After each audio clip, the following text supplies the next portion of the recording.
रविवार दिनांक 15 सप्टेंबर 2024 रोजी रामकुंड गोदावरी नदी येथे राम सेतू पुलाजवळ गोदा महाआरती असल्याने सदर ठिकाणी सुरक्षिततेच्या दृष्टिकोनातून अग्निशमन दलाचे जवान आपल्या साहित्यासह नियुक्त करण्यात आले होते। सदर गोदावरी नदीपात्रात सुरक्षिततेच्या दृष्टीने दोर बांधून किनाऱ्यालगत सर्व कर्मचारी स्टँड बाय थांबून सर्वत्र नजर ठेवून होते।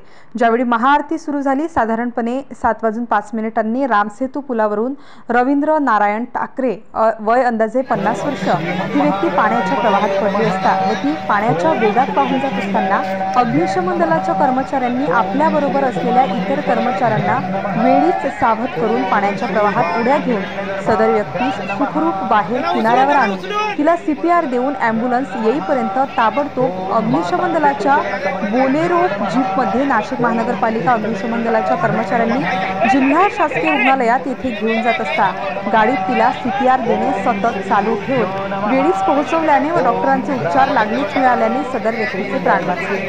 या व्यक्तीस वाचविताना अग्निशमन दलाचे लीडिंग फायरमन संदीप जाधव, उमेश गोडसे तसेच ट्रेनी फायरमन दिनेश चारोस्कर, साकेत भवार यांनी पाण्यात उड्या घेऊन ठाकरे या 50 वर्षीय व्यक्तीस सुखरूप किनाऱ्यावर आणले।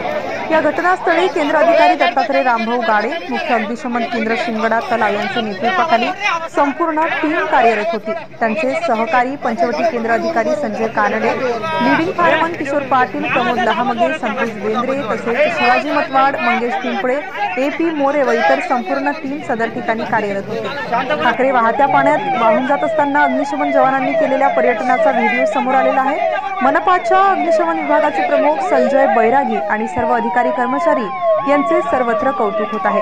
मनपा आयुक्त डॉक्टर अशोक परंजकर, अतिरिक्त आयुक्त सुनीता झगडे आदींनी या मोहिमेत सहभागी झालेल्या अधिकारी कर्मचारी यांचे अभिनंदन केले आहे। स्टार न्यूज साठी मोहसिन पठाण, नाशिक।